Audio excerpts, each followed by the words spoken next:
Praise Jesus. 주님을 찬양합시다. Animida. And this is Rejesha. And we've come to worship together with you today. 저희는 레제샤 팀이고요. 여러분과 함께 주님을 찬양하고 경배하기 위해서 케냐에서 왔습니다. We thank God for the blood of Jesus 주님의 보혈에 저희가 감사드리죠. that was able to save us all. 그래서 그렇게 보혈로 우리를 구원해 주신 힘을 감사드립니다. We're going to be singing a Korean song 한국 찬양을 할 텐데요. that talks about the blood of Jesus. 보혈의 능력에 대해서 찬양하는 겁니다. And we'd invite you to sing along with us. 저희와 함께 찬양해 주시기 바랍니다. 축복합니다.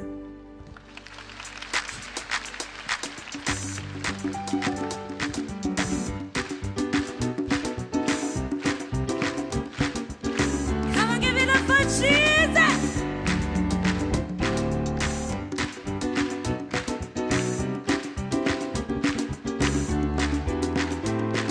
Oh, 주의에서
Amen. Praise the Lord. 주님을 찬양합시다. Now, this morning we're going to sing a song that says that our God is a God of peace. 우리 주님께서는 평강의 왕이시다는 그런 찬양을 할 예정입니다. And so we worship Him today. Amen. 함께 주님을 찬양합시다. So I would invite you to sing to the Lord with us 저희와 함께 찬양해 주시기 바랍니다. and praise Him how we do it back at home in Africa. 우리가 아프리카에서 하는 대로 지금 찬양을 할 텐데요. Amen. 아멘.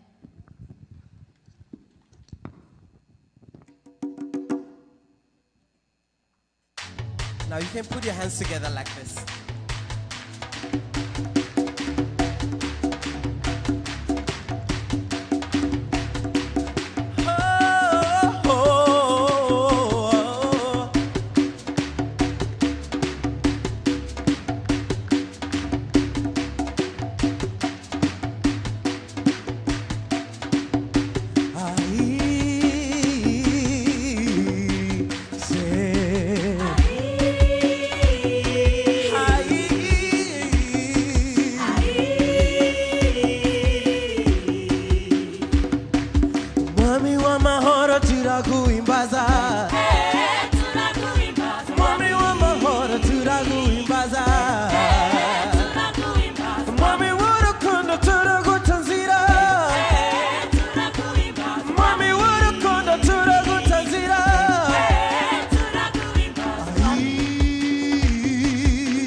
You can give it up for Jesus. For Jesus. Amen. Hallelujah.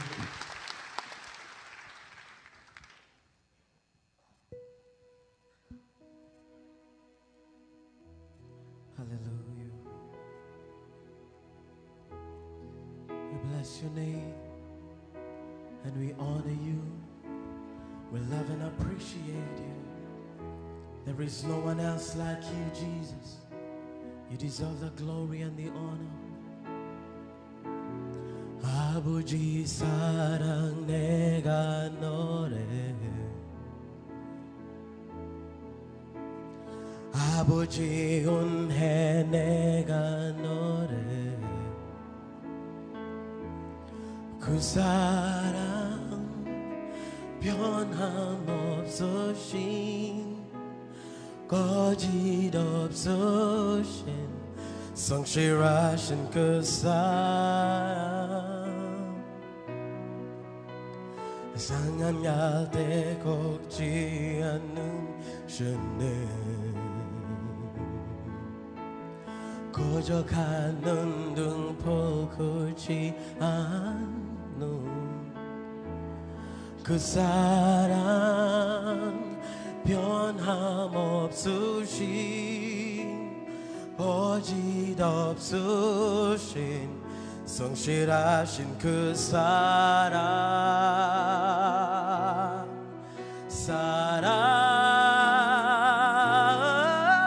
그 사랑 나 위해 죽으신 나 위해 주시으신 예수 그리스도 예수 그리스도 다시 오실 그 사랑 죽음도 생명도 천사도 하늘의 어떤 과사도 끊을 수 없는 영원한 사랑 예수. 아버지 사랑 아버지 사랑 내가 노래해.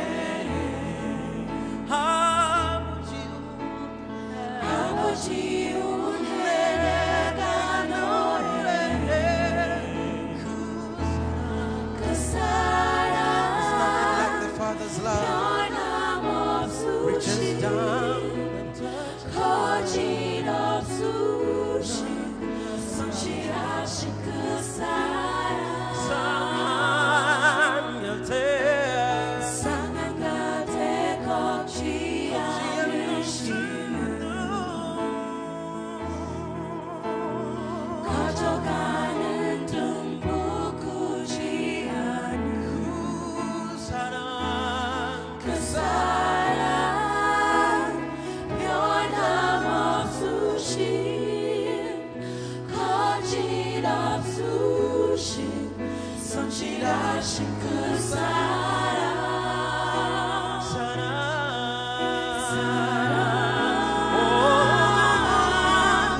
그 사랑 나 위해 죽으신 나 위해 드시으신 예수 그리스도 다시 오실 그 사랑 죽음도 생명도 천사도 하늘의 끊을 수 없는 영원한 다시 그 사랑 나 위해 죽으신 나 위해 주신 예수 그리스도 다시 오실 그 사랑 죽음도 생명도 천사도 하늘의 어떤 것도 끊을 수 없는 영원한 사랑 예수 그 사랑 나 위해 죽으신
그 사랑 예수 영원한 그 사랑 예수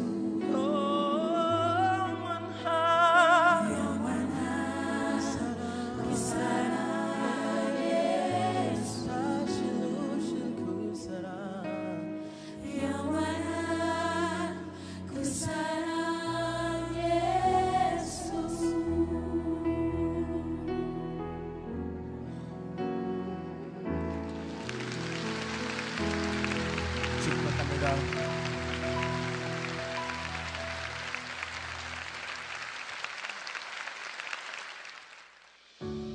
오랫동안 이어지고 있는 내정과 척박한 자연환경으로 아무 이유 없이 고통받으며 힘겹게 삶을 이어가고 있는 아프리카 사람들.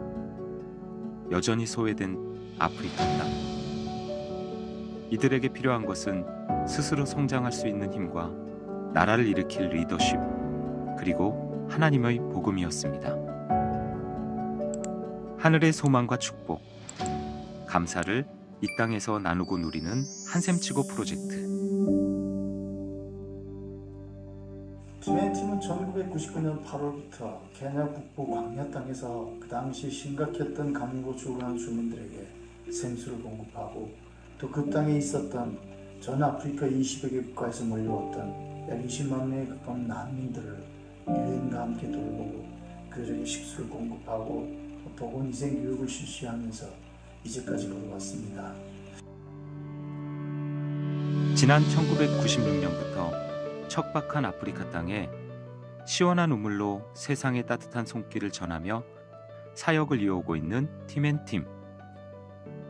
이후 우물 사역보다 더 갈급한 아프리카 사람들의 내면에 자리한 영적 갈증을 발견하며 새로운 사역을 준비하게 됐습니다. 현재 팀앤팀 아프리카에는 한국 사역자가 한 명도 없습니다. 모든 리더십들이 아프리카 사람으로 채워졌고 모든 사역자들이 아프리카 사람들로 맡겨져 있죠. 그것은 2008년에 저희들이 시작했던 바로 이 대학생 지도자 운동 때문인데요. 이 대학생 운동은 캠퍼스에서부터 학생들을 선발하고 이들에게 영성훈련과 선교훈련을 제대로 시키면서 이들이 바로 아프리카의 주인 되게 하겠다 하는 것이 저희들이 바로 목표가 되기 때문이죠. 아프리카를 향한 이러한 마음들이 모아져 시작된 샘 인터내셔널 사역. 지난 2008년 다음 세대를 변화시켜 나라를 새롭게 하라는 로마서 12장의 말씀을 비전으로 삼으며 첫 컨퍼런스를 개최했습니다. 이후 지금까지 다양한 교육 프로그램과 리더십 훈련, 장학금 지원, 예배 사역을 통해 10,000명이 넘는 아프리카 청년 리더십을 세워나가고 있습니다. 특별히 샘에서는 2012년 케냐에서 시작된 DNA 제자 양육 프로그램을 통해 아프리카 청년들의 영적 성장을 돕고 있는데요. DNA 프로그램은 3주간의 합숙 훈련을 통해 말씀과 기도, 찬양을 바탕으로 영성, 성품, 역량 성장에 집중하여 하나님의 나라와 선교의 비전을 쌓아가는 시간들로 진행되고 있습니다. And for years since 2012 I have been attending Some Africa DNA and I can testify to that. DNA has been key for me. I've learned a lot. I attended it and I have learned a lot and I am able now to be out there witnessing Christ in different ways.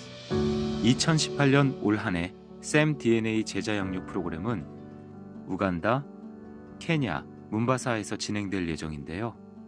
DNA 프로그램에 참여하게 될 300여 명의 아프리카 청년들을 지원하는 일에 만나교회도 한샘치고 프로젝트를 통해 함께 마음을 나누려고 합니다.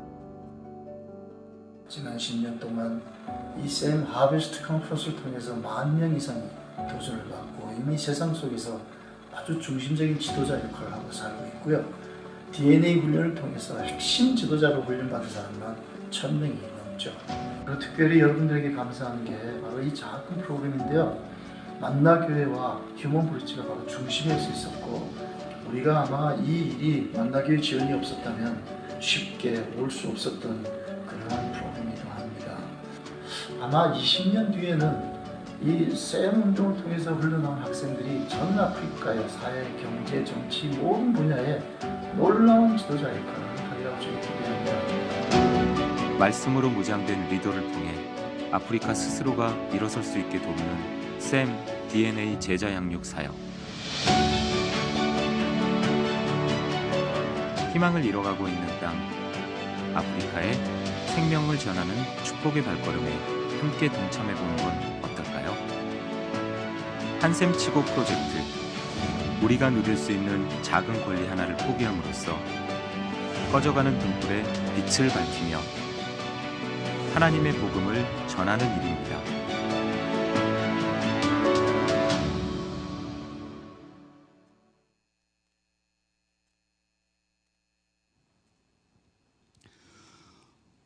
오늘 우리에게 주시는 하나님의 말씀은 출애굽기 20장 15절입니다.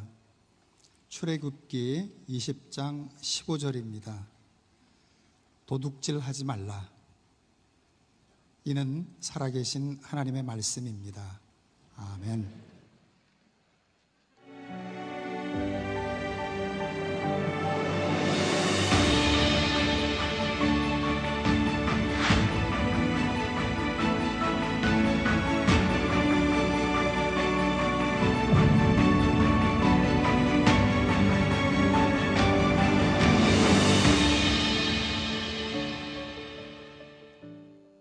오늘 10시 예배 나오신 여러분들 한 사람 한 사람을 주님의 이름으로 사랑하고 축복합니다.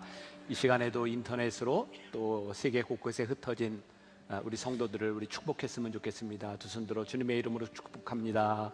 주님의 이름으로 축복합니다. 감사합니다. 오늘 특별히 레제샤 케냐에서 온 팀들이 이렇게 찬양을 했는데 너무 감사하고, 하나님께서는 저들에게 특별한 은사를 주신 것 같아요. 놀라운 목소리, 그 리듬, 찬양이 참 멋지다라는 생각이 들었습니다. I'm very appreciate your worship service today. Thank you very much. Please be stand. 오케이, 박수하겠습니다. 감사합니다. 네.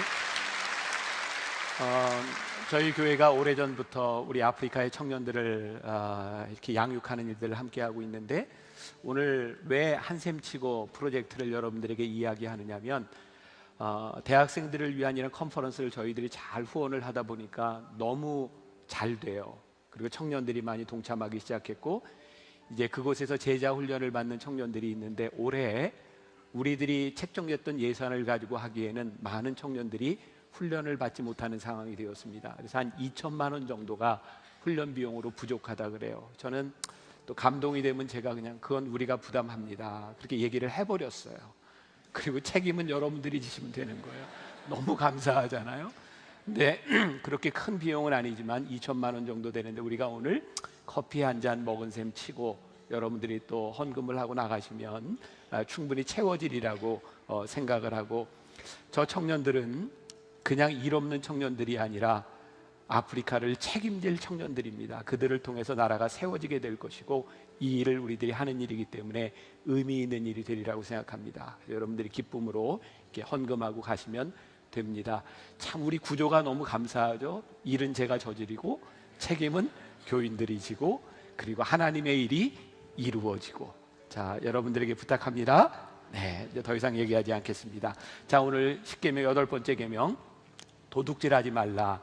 사실 어제 토요일 예배 때는 한 2시간 정도 예배를 드렸기 때문에 찬양과 말씀이 충분히 전달이 되었지만, 오늘은 제가 한 25분 정도 안에 말씀을 이렇게 정리를 해야 될 것 같아서 저도 굉장히 좀 부담이 됩니다. 혹시 궁금하신 분들은 토요일 예배 영상을 좀 보셔도 풀 이렇게 말씀을 좀 보시게 될 것 같아요. 김지찬 교수가 쓴 데칼로그에 보면 현대인들이 이 도둑질하지 말라고 하는 말씀을 하찮게 여기는 이유가 2가지가 있답니다. 하나는 나와는 별로 상관없는 계명이다라고 생각하는 경우고, 또 다른 하나는 반대로 이 세상이 다 도둑놈인데 뭐 이것까지 이렇게 따져야 되느냐. 이렇게 책에 보면 지나가는 사람들에게 야 이 도둑놈아 라고 뒤에서 부르면 100명 중에 99명은 다 뒤를 돌아본답니다. 한 사람이 안 돌아보는 이유는 그가 도둑놈이 아니기 때문이 아니라 진짜 도둑이라 담대해서 불러도 돌아보지 않는 경우라는 말을 합니다.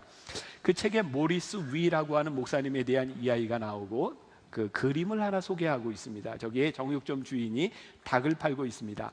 둘 다, 한 사람은 닭을 팔고 사고 있는데 둘 다 웃고 있습니다. 정육점 주인은 살짝 누르고 있고 사는 사람은 살짝 위로 이렇게 올리면서 서로 만족한 표정을 짓고 있는 거죠. 모리스 위 목사님은 이렇게 말을 합니다. 우리들 노동자를 착취하는 고용주, 맡은 일에 꾀부리는 일꾼, 이 모든 것들이 사실은 도둑질이다라고 말을 하고 있는 거죠. 문제는 오늘 이 계명이 우리들에게서 너무 무감각하게 되어버려서 우리들이 이것을 느끼지 못하고 살아가는 것이다. 계속해서 이렇게 말씀을 보면서 깨닫게 되는 것이, 말씀이 참 간결하게 도둑질하지 말라, 살인하지 말라, 간음하지 말라라고 되어 있는데 목적어가 나와 있지 않다는 거예요. 특정되어 있지 않다는 거죠. 오늘 이 말씀도 성경에서 보면 히브리어의 가나브라고 하는 뜻을 가지고 있는데, 이 말은 다른 사람들에게 속한 것을 그 사람의 동의를 얻지 않고 인지하지 못한 상태에서 가져오는 모든 행위, 이것은 도둑질이다. 그러니까 상대방의 동의 없이 우리들이 가져오는 일들. 자, 이 도둑질에 대해서 고대 사회는 굉장히 무섭게 형벌을 가했습니다. BC 18년, 그러니까 BC 1800년 전에 함무라비 법전에 의하면 도둑질한 사람은 죽이도록 되어 있습니다. 가혹하죠. 또 중동에서는, 아랍권에서는 도둑질한 사람들의 손을 잘라버립니다. 여러분, 지금까지 이 십계명을 통해서 우리들이 느꼈지만 좀 가혹했잖아요. 간음하는 자, 부모를 공경하지 않는 자 다 죽이라고 되어 있는데, 유독 이 8번째 계명만은 성경이 굉장히 관대하게 대하고 있습니다. 다른 것과 비교할 때 굉장히 관대합니다. 가혹한 형벌을 피하고 있습니다. 성경에서는 유일하게 배상법으로 이 형벌에 대해서 이야기를 하고 있는데, 이유는 무엇일까 생각해 보니까 도둑질하는 사람들은 물론 나쁜 사람도 있지만 어려운 형편에 있는 사람들이 참 많았던 것 같습니다. 그래서 그들에 대해서 형을 가하지만 가혹하게 강하지는 않았던 것 같아요. 자, 성경에서 이야기하는 것을 보면요, 내가 누구 것을 훔쳤습니다. 그런데 훔친 물건을 가지고 있는 경우에 다시 주인에게 돌려줄 때는 갑절로 2배로 돌려주게 되어 있었어요. 그런데 도적질한 사람이 이거를 팔아버렸거나 죽여버렸거나, 소와 양 같은 경우죠, 그런 경우에는 양은 4배로, 소는 5배로 갚도록 되어 있었습니다. 이유는 무엇일까요? 소는 노동력을 포함하고 있기 때문에 더 비싼 가치를 이렇게 갚았어야 되는 거죠. 또 도둑질을 했는데 바로 회개를 합니다. 내가 이거 돌려줘야 되겠다라고 회개하는 경우에는 자기가 도둑질한 것에 20%를 더해서 배상하게 되어 있었습니다. 성경에서는 왜 이런 정신을 요구했을까요? 도둑질한 것이 나쁘기 때문에 용서를 구해야 하고 참회를 구해야 되는데, 중요한 것은 네가 도둑질한 것으로 인하여 그 사람이 당했던 고통을 너도 당해봐야 된다, 이 말입니다. 여러분, 거듭나지 않은 하나님의 말씀으로 새롭게 되지 않은 사람들에게는요, 그 대가를 지불하지 않으면 또 다른 범죄를 짓기 때문에 이 도둑질한 것에 대하여 분명한 대가를 치르도록 했던 것을 보게 됩니다. 여러분들은 혹시 어떤 도둑질한 경험이 있으신가요? 저는 이 도둑질, 이 십계명에 대한 설교를 제가 목회를 한 30년 하면서 한 지금 3번째 해보는 것 같아요. 그때마다 제 머릿속에 떠오르는 것은 초등학교 3학년 때 저희 어머니 지갑에서 제가 100원을 훔쳤던 그런 기억이 있습니다. 이런 도둑놈한테 여러분들이 설교를 듣고 있는 거예요. 근데 여러분들은 혹시 그런 기억이 없으신가요? 정말 착하셨나요? 모르겠어요. 저는 그때 100원을 훔치고 그게 얼마나 떨렸는지 몰라요. 지금 생각해보면 제가 도둑질을 하고 떨렸던 그것으로 인하여 나는 이미 대가를 치르고 있었구나 라는 생각이 들기도 합니다. 이 도둑질을 한 것은 우리의 마음을 편하게 하지 않죠. 그런데도 성경은 이 도둑질한 것에 대해서 아주 강하게 그 사람이 무엇을 잘못했는지를 가르쳐줘야 된다. 이거 배상해야 된다.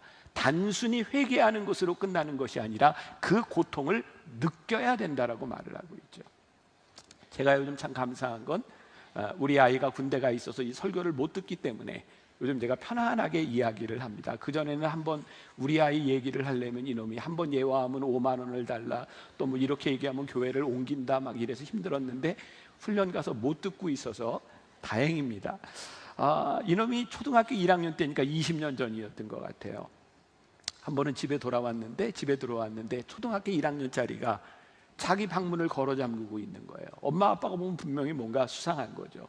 두드려도 안 열고 한참 있다 열고. 그래서 불시에 들어가 보니까 이놈이 한 6천 원 정도 되는 가치의 돈을 가지고, 그 당시에 자동차 조립하고 이러는 게 유행이었는데 그걸 사가지고 조립을 하고 있는 거예요. 그래서 엄마가 물었던 거죠. 너 이거 돈 어디서 났어? 그랬더니 이놈이 하는 이야기가 방에 떨어져 있는 돈을 가지고 주워서 그거를 사왔다는 거예요. 그때 엄마 아빠들은 늘 하는 얘기죠. 엄마 아빠는 다 알아. 솔직히 얘기해. 엄마 아빠는 다 알아. 그랬더니 사실은 아빠 지갑에서 그 돈을 빼서 이걸 샀다는 거예요. 뭐 그 과정이 있지만, 그때 제가 우리 아이를요, 그 플라스틱 야구방망이로 3대를 때렸던 기억은, 아주 세게 때렸습니다. 때리고 났더니 퍼렇고 뻘겋게 엉덩이에 자죽이 3개가 명확하게 났어요. 제가 무지하게 세게 때렸습니다. 그리고 20년 동안 저는 한 번도 우리 아이의 몸에 손을 대본 적이 없습니다. 그때 제 마음 가운데 초등학교 1학년이었던 아들에게 내가 무엇을 잘못했는지를 분명히 알려주는 것이 필요하다고 생각했어요.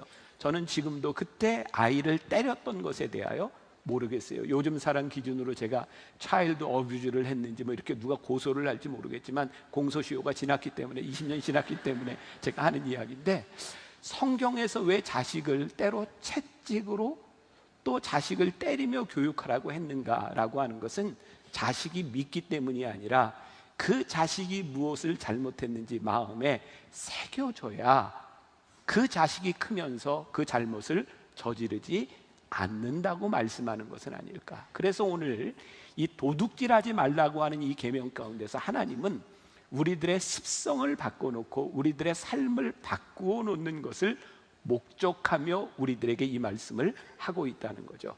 자, 혹시 우리는 이 도둑질하지 말라고 하는 이 계명을 무의식 중에 우리들이 모르면서 이런 죄를 짓고 있는 것은 아닌가. 자, 사무엘 하 12장에 보면 다윗의 범죄가 나옵니다. 여러분, 다윗이 지었던 무서운 범죄 가운데 하나는 우리아의 아내 밧세바가 목욕하는 모습을 보고 간음한 거였죠. 근데 다윗은요, 그 죄를 짓고 별로 죄의식이 없었던 것 같아요. 그러니까 나단 선지자가 나타나서 다윗의 죄를 지적하는데 이렇게 얘기를 합니다. 다윗에게 와서 어떤 사람의 이야기를 합니다. 어떤 부자가 있었는데 그 사람의 집에는 양과 소가 많았습니다. 근데 손님이 왔더니 아주 가난한 사람 집에 있는 양 한 마리 남아있는 그 양을 잡아다가 손님 대접을 했습니다. 다윗이 그 얘기를 듣고 분개합니다. 그래서 뭐라고 얘기해요?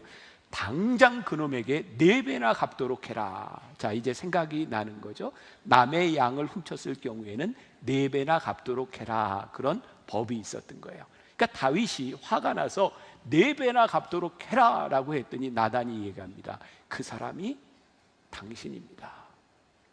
근데 다윗은 그 무서운 죄를 짓고 왜 자신이 그런 죄를 지었다고 하는 것을 인식하지 못했을까요? 그런 것 같아요. 다윗은 자기가 왕이었기 때문에 내가 왕이라고 하는 이 권한을 가지고 내가 남의 여자를 하나 취하는 것도 왕의 권리라고 생각했는지 몰라요. 그러니까 자기에게 마땅한 권리라고 생각하니까 그게 죄의식으로 다가오지 않는 거죠. 문제는 그것을 당한 사람의 입장에 서보지 않으니 나의 권리를 주장할 때 그것이 죄로 느껴지지 않았다는 거예요.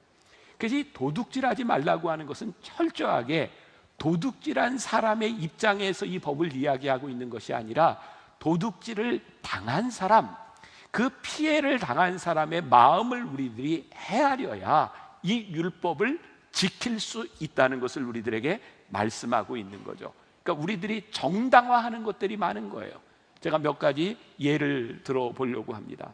여러분, 우리들이 물건을 살 때 우리들은 되게 싼 물건을 찾습니다. 그런데 똑같은 제품에 터무니없이 싼 물건들이 있습니다. 대개 그 물건들은 누군가가 훔쳐와서 파는 경우일 때가 많습니다. 그런데 우리는 싸게 샀다고 하는 것에 대해서 그 싼 물건을 별로 죄의식 없이 싸게 살 경우가 있습니다. 성경은 우리들에게 이렇게 말씀합니다. 터무니없이 싸게 사는 것, 여러분들에게 도움이 될지 모르지만 누군가의 것을 훔친 것이라면 여러분들도 죄를 짓는 것입니다. 우리들 중에 여기 해당되는 사람이 누가 있을지 모르겠어요. 또 발견한 사람이 주인이라고 생각하는 경우도 있는 것 같아요. 저는 가끔 그런 상상을 합니다. 내가 길을 가다가 지갑에 돈을 주었어요. 1억쯤 주었다고 생각해 봅시다. 여러분들에게 물어볼게요. 여러분 1억쯤 주우면 여러분들 그거 자기가 갖습니까? 주인에게 돌려줍니까? 아마 여기 예배드리는 분들 중에 대부분 99.9%는 주인에게 돌려준다 이렇게 생각할 것 같아요. 네. 네. 저도 그럴 것 같아요. 저는 진짜 돈을 주었으면 분명히 돌려줄 것 같아요. 그런데 우리는 큰 돈에 대해서는 오히려 돌려주지만 작은 돈에 대해서는 별로 죄의식이 없습니다. 이거 어떻게 돌려주지? 이거 귀찮은 일이야 라고 생각하면서 쉽게, 저도 그 범주에서 벗어나지 않을 것 같습니다. 우리는 많은 경우에 발견한 사람이 주인이라고 생각하며 잃어버린 사람들의 마음을 헤아리지 못할 때도 있다. 또 이런 경우도 있죠. 이건 내가 잘못한 것도 아니고 내가 훔친 것도 아니고 저 사람의 실수야. 이런 게 어떤 경우냐면 식당에 가서 밥을 먹었는데 계산을 할 때 계산하는 사람이 조금 잘못 계산해서 내가 이득을 보았어요. 그럼 우리는 어떻게 반응하나요? 역시 하나님은 나를 사랑하셔. 나에게 오늘 이런 서비스를 해주시다니. 그래서 우리들이 다른 사람의 실수를 우리들이 자연스럽게 받아들이는 경우가 있는데 성경은 그것도 도둑질이다. 왜? 그것으로 인하여 누군가 손해를 보고 있기 때문이다. 또 하나 이런 경우죠. 이건 미국에서 있었던 일인데요. 현금 수송차가 고속도로를 달리다가 이렇게 하이웨이 밑으로 떨어지게 되었어요. 그리고 거기에 있던 현금이 다 날리게 되었습니다. 그런데 그 동네가 빈민가였어요.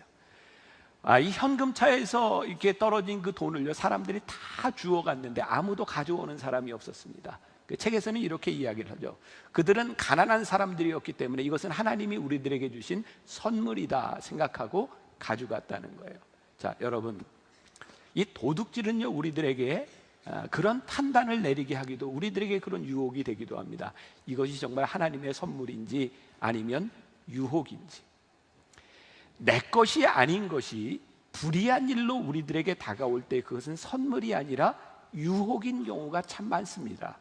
우리들이 하나님 안에서 이것을 구별하지 않으면 우리들은 도둑질하면서 하나님의 선물이라고 우리를 정당화할 때도 많이 있다는 거죠. 또 하나 예를 들어볼까요? 우리들은 다른 사람에게 피해가 되지 않으면 우리들이 이 이익을 가져도 마땅하다라고 생각하는 경우들, 대개 교통사고가 났을 때 보험을 받아내는 거죠. 가짜 환자로 입원을 하기도 하는 거죠. 그리고 이것은 나에게 손해가 되는 것도 아니고 누구에게 손해가 되는 것도 아니고 보험회사에서 지불하는 것이니 내가 얻을 수 있는 대로 얻어도 괜찮아 라고 생각하지만 사실은 보험료를 우리들이 받아내면 결국 보험이 올라가고 누군가에게 피해가 가게 되는 거죠. 이런 이야기를 한없이 할 수 있는 거예요. 제가 이 십계명에 대한 말씀을 나누며 여러분들에게 그런 얘기를 계속합니다. 제가 이 말씀을 여러분들과 나누고 준비하면서 드는 생각인 거예요. 진짜 하나님의 말씀이 이 세상 가운데서 다시 실현되고 하나님의 말씀이 우리 가운데서 역사하는 것이 소망이구나.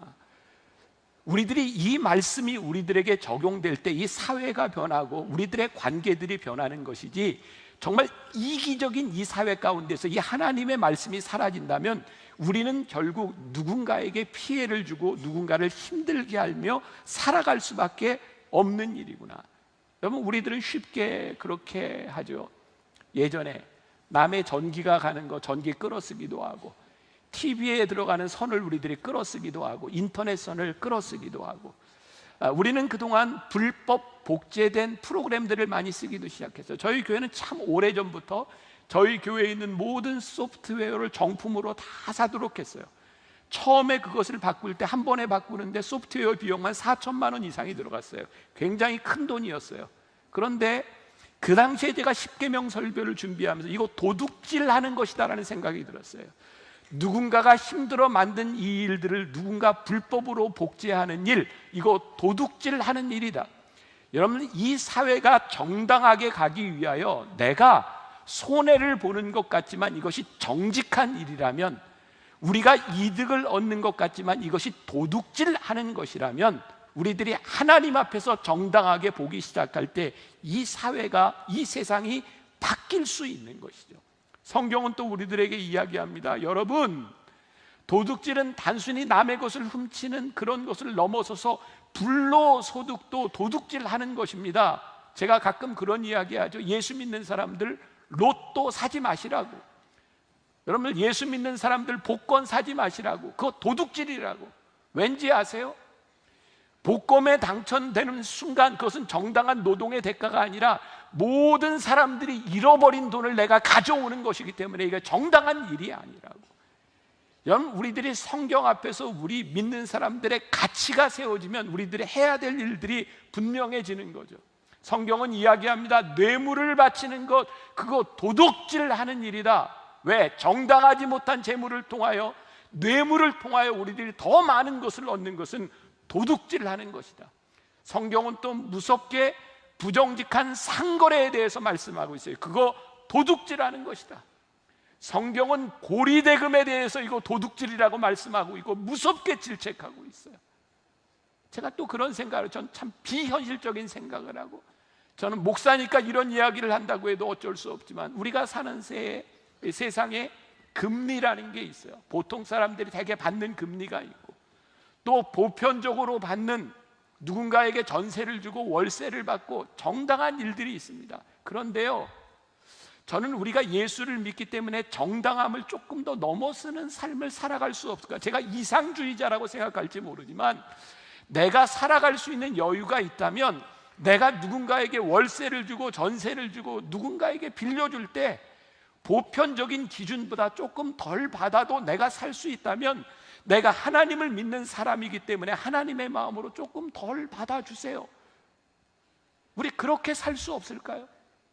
우리가 이 세상을 거스르는, 이 세상의 가치를 거스르는 하나님의 말씀이 우리들 가운데 있어서 도둑질하지 말라고 하는 말씀이 단순히 남의 것을 훔치는 것에 대한 그런 차원의 문제가 아니라 어렵고 힘든 사람의 마음을 너희들이 헤아려라, 그것이 하나님의 마음이라면 우리들이 이 세상에서 살아가는 가치가 달라질 수 있지 않겠습니까? 그래서 저는 하나님의 말씀이 살아있을 때 그것이 소망이 되고 하나님의 말씀이 우리들에게 생명이 된다고 하는 것은 이 세상의 가치를 넘어서는 것이기 때문이 아닐까. 또 성경은 11조와 헌물을 드리지 않는 게 도둑질이라고 말씀하는 거예요. 여러분들 11조 헌금 이런 얘기 들으면 참 마음이 불편하지 않아요? 그런데요, 저는 목회를 하면서 그런 생각을 해요. 언제부터인가 사람들이 그런 이야기를, 11조는 구약의 산물이고 교회에서 11조를 하라고 하는 말은 교회에서 배를 불리기 위한 일이다, 11조 하지 말라, 헌금하지 말라, 이런 이야기를 하는데 참 우리들이 불행한 시대에 우리들이 신앙생활을 하고 있다. 저는 교회가, 목회자가 강단에서 여러분 헌금하세요, 한샘 치고 헌금하세요, 11조 하세요 라고 하는 말이 부끄럽지 않고 그것이 하나님의 뜻으로 이 땅 위에 하나님의 나라를 이루는 일이 될 수 있도록 그 헌금이 쓰여질 수 있는 것이 축복인데, 우리들이 헌금 이야기를 제대로 하지 못하는 것 자체가 교회에 도둑질, 교회에 도둑놈이 생겼고 하나님의 것을 탐내는 자들이 생김으로 인하여 우리들이 정말 중요한 가치를 잃어버리고 사는 것이 아닌가. 성경에서 왜 11조를 하고 왜 성경에서 헌물을 드리라고 해요? 성경은요, 우리 소득의 11조를 하나님께 드리고 또 우리의 구제의 11조를 하나님께 드리라는 거예요. 왜? 그것을 가지고 어려운 사람을 도우라는 거예요.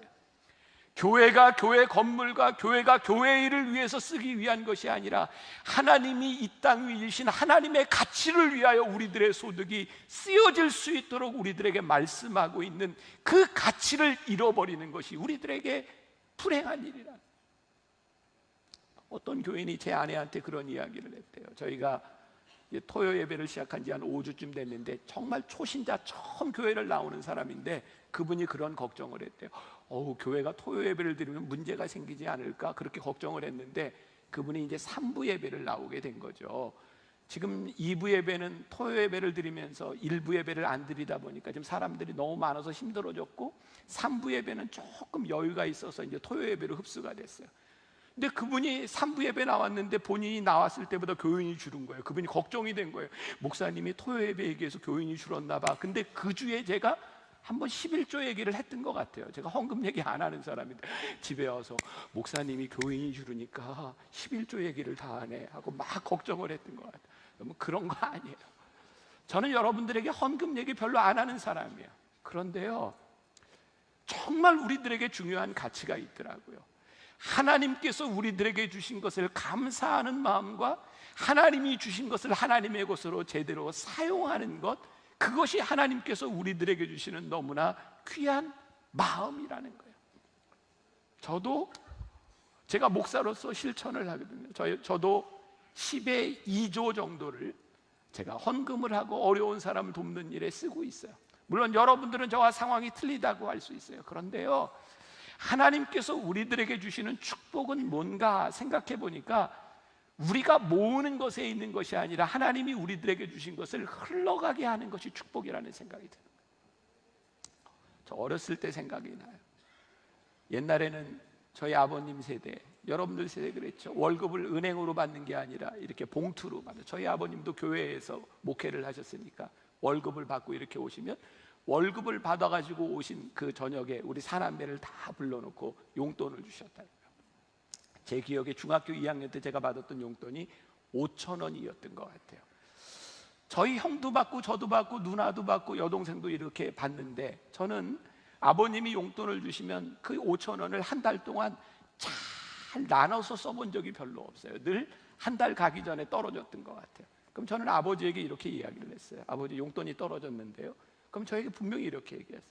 너 아껴 쓰라 그랬지? 근데 제가 아버지에게 이렇게, 제가 중학교 2학년 때, 아버지, 제가 중등부 회장인데요, 제가 소셜 포지션이 있잖아요. 제가 후배들을 만나면 뭘 또 사줘야 되고 이렇게 해야 되는데 다 썼어요. 그럼 저희 아버님이 그러셨어요. 그래, 네가 쓸 때 썼구나. 그리고 저에게 용돈을 더 주셨어요. 근데 그때 그걸 지켜보고 있었던 저희 누나, 지금 볼리비아 선교소라가 있는, 없으니까 제가 하는 얘기예요. 그걸 보고 늘 이런 이야기를 하는 거야. 아버지는 왜 쟤만 더 주세요? 저도 더 주세요. 근데 대개 그 당시에 여자들 대개 그랬잖아요. 그 빨간 돼지 저금통에 돈을 잘 넣든지, 여자들은 돈을 잘 쓰지 않았어요. 저희 아버님이 이렇게 말씀하셨거든요. 너는 네 돈 있잖아, 네 거 써. 그게 저에게는 굉장히 오랫동안 남아있는 거였어요. 내가 쓰고 하나님께서 우리들에게 맡겨주신 것을 잘 흘러넘치게 하면 우리들이 하나님 앞에 구할 수 있는 거예요. 그런데 우리들의 물질이 우리들에게서 흘러가지 아니하고 내 것을 모아놓으면 하나님께서 우리들에게 늘 이렇게 말씀하실 것 같아요. 너는 네 것 써라. 우리들에게 정말 큰 축복이 무엇일까요? 도둑질하지 않는 것, 그것에 대한 문제가 아니라 이 세상에 결국 돌아가야 되는 이 물질에 대하여 하나님이 우리를 통하여 물질을 유통하게 하시고 그것이 복의 근원이 되게 하시고 우리의 가정을 통하여 우리의 사업을 통하여 그것이 흘러 넘치기 시작할 때, 물질로 인하여 고통당하는 사람들이 없어지도록 살기 시작할 때 하나님이 우리들의 삶을 축복하시는, 그러니까 도둑질하지 말라라고 하는 이 말씀은 우리들이 이 계명을 지킴으로 우리들에게 굉장히 복된 말씀이 되는 거죠. 제가 한 가지만 이 말씀을 드리고 말씀 마무리하려고 해요. 10계명을 지키는 이 8번째 계명을 지키는 노력, 그것이 우리들에게 축복인데, 도둑질을 하지 않기 위해서 우리들이 지켜야 되는 것이 있는데 우리들의 마음속에 탐심을 버리는 거거든요. 여러분, 도둑질은 우리들의 탐심에서부터 나오는 거예요. 자, 디모데전서 6장 10절 말씀 우리 같이 한번 봉독해 볼까요? 자, 디모데전서 6장 10절 말씀. 자, 제가 봉독을 해야 될까요? 자, 네, 다 같이 시작. 돈을 사랑함이 일만하게 뿌리가 되나니 이것을 탐내는 자들은 미혹을 받아 믿음에서 떠나 많은 근심으로써 자기를 찔렀도다. 그러니까 성경에서는 늘 이야기하는 게 있어요. 돈을 가지고 그것이 선이다 악이다 가치를 이야기하는 것이 아니라 성경은 늘 돈을 사랑하는 것이 문제라고 이야기를 하는 거죠. 그러니까 여러분, 돈은 굉장히 중립적인 겁니다. 근데 돈을 사랑하는 것이 아니라 돈을 사용해라 라고 하는 거죠. 여러분, 우리들의 도둑질은요, 부족하기 때문에 도둑질을 하게 되는 거죠. 근데 우리들 마음 가운데 부족함이 없다면 도둑질을 할 필요가 없는 거예요. 자, 빌립보서 4장 11절부터 12절에 보면 사도 바울의 고백이 나오는데, 내가 궁핍함으로 말하는 것이 아니니라 어떠한 형편에든지 나는 자족하기를 배웠노니 나는 비천에 처할 줄도 알고 풍부에 처할 줄도 알아 모든 일 곧 배부름과 배고픔과 풍부와 궁핍에도 처할 줄 아는 일체의 비결을 배웠노라. 사도 바울이요, 그의 신앙 안에서 고백을 하고 있는데 배고픔, 배부름 있고 없고 그것이 문제가 되지 않는 거예요. 왜? 하나님은 사도 바울을 그의 삶의 가장 정확한 곳에 세우셨고 그를 사용하신다고 하는 소명이 그 안에 있었기 때문이죠. 여러분, 우리들에게서 소명이 없어지면 우리들은 늘 우리들의 삶에 갈증을 느낍니다. 내가 여기에 있어야 될 자리에 있지 못하다고 하는 것, 내가 늘 부족하다고 생각하는 것은 우리들에게 갈증을 느끼게 하는 거예요. 제가 지난주에 우연히 TV를 보게 되었는데요, 제가 이게 예배 시간에 스님 얘기를 해서 죄송한데, 법륜 스님이 연예인들과 함께 이야기를 하는데 나오는 양, 그냥 제가 들은 대로 이야기를 할게요. 연예인들은 고기를 먹고 싶은데 그 산사에서 고기를 먹을 수 없는 거예요. 그래서 고기를 먹으면 안 되느냐고 얘기했더니 법륜 스님이 이렇게 이야기를 합니다. 사실 불교의 교리에는 고기를 먹지 말라 이런 교리가 없고, 사실은 먹을 것을 탐내지 말라 그랬다는 거예요. 왜 이게 문제냐면, 먹을 것을 탐내면 어항에 있는 물고기를 볼 때 저게 예쁘다 그런 생각이 드는 게 아니라 저걸 잡아먹자 이런 생각이 든다는 거죠. 여러분, 지나가는 개를 바라보면서 야, 저 참 예쁘다 이런 생각이 들어야 되는데, 맛있겠다 이런 생각이 들면 살심이 일어난다는 거예요. 그러니까 먹을 것을 탐하면 살심이 일어난다 그런 얘기예요. 그래서 불교에서는요, 그런 마음을 다스리라 이렇게 이야기를 하는 거죠. 불교와 기독교의 차이가 무엇일까요? 여러분, 마음이 다스려집니까? 우리가 믿는 것, 우리들이 아는 것은요, 우리들의 힘으로 우리들이 해탈을 하고 우리의 문제를 해결할 수 있는 것이 아니라 하나님이 우리의 마음을 바꿔주시 아니면 우리는 죄인입니다라고 하는 고백에서 기독교는 출발하고 있는 것이고, 그래서 사도 바울은 그의 믿음 가운데서 일체의 비결을 배웠노라 라고 말씀하고 있는 거예요. 우리가 단순히 생각을 하고 해탈을 하는 것이 아니라 하나님의 말씀을 묵상할 때, 하나님의 말씀으로 훈련할 때, 하나님 앞에서 우리들이 기도하며 하나님 주시는 마음이 우리들 가운데 들어오고 하나님이 우리를 부르시는 소명이 우리들 가운데 들어오기 시작할 때, 우리는 도둑질하지 말라가 아니라 하나님의 마음을 알고 살아가게 되는 거죠. 시간이 많이 지나가서 죄송해요. 한 가지 이야기만 하고 마칠게요. 김선주 목사님이 쓴 우리들의 작은 천국이라고 하는 책에 보면 그 교회에서 신앙생활을 시작한 한 신만이에 대한 이야기가 나옵니다. 여러분들, 신만이들이 이렇게 산에 올라가서 산삼을 발견하면 뭐라고 외치죠? 신봤다 외칩니다. 여러분, 왜 신봤다고 외치는지 아세요? 저는 이 책을 보면서 처음 알았어요. 신만이들이 신봤다라고 외치는 이유는요, 같이 산삼을 캐러 간 사람들이 많은데 내가 신봤다라고 말하는 순간, 내가 산삼을 발견했다 말하는 순간 이게 우리 것이다 라고 하는 것을 말하는 거랍니다. 그래서 산신령이 우리들에게 주었다, 그래서 자기 소유를 포기하는 것이 신봤다라는 뜻이랍니다. 저 굉장히 의미 있게 보았어요. 그런데 이 책에 나오는 이 신만이 중에 굉장히 이렇게 고참인 분인데 믿음을 가지게 되었는데요, 이분이 어느 날부터인가 산삼을 캐러 다니다가 산삼이 발견되면 신봤다라고 이야기하지 않고 거기에서 무릎을 꿇고 감사 기도를 하기 시작했다는 거예요. 누군가의 실체도 모르는 산신령에게, 산신령이 우리들에게 주셨다가 아니라 하나님이 우리들에게 이것을 주셨습니다 라고 감사 기도를 하며 함께 했던 사람들이 나누는 거죠. 여러분들, 언제 우리들에게서 욕심이 사라지고 언제 우리들이 도둑질 않고 살아갈 수 있는가? 하나님이 나에게 주셨다, 이 물질의 주인이 하나님이시다, 하나님이 나를 소명자로 부르셨다, 그 소명 가운데 설 때 우리들이 도둑질하지 아니하고 하나님의 것을 인정할 수 있다는 거예요. 하나님이 우리를 소명자로 부르셨다는 그 소명 가운데 우리들이 설 때 우리는 인생의 전성기를 살아가는 거예요. 왜? 내가 어렵고 힘든 시간을 지나가지만 하나님이 나를 부르신 그 자리에서 우리는 없는 것 때문에 죄를 짓지 아니하고 하나님이 우리를 부르신 자리에서 하나님을 나의 왕으로 선포하는 거예요. 하나님은 나의 왕이 되십니다. 하나님은 나의 필요를 아시는 분이십니다. 하나님은 나의 필요를 채우시는 분이십니다. 하나님께서 나에게 주신 물질로 인하여 이 물질이 하나님 앞에 쓰여지는 것이 하나님의 뜻입니다. 이것을 고백하기 시작할 때 우리는 도둑질하는 사람이 아니라 도둑질하지 말라고 하는 하나님의 뜻을 아는 사람들이 될 수 있지 않겠는가.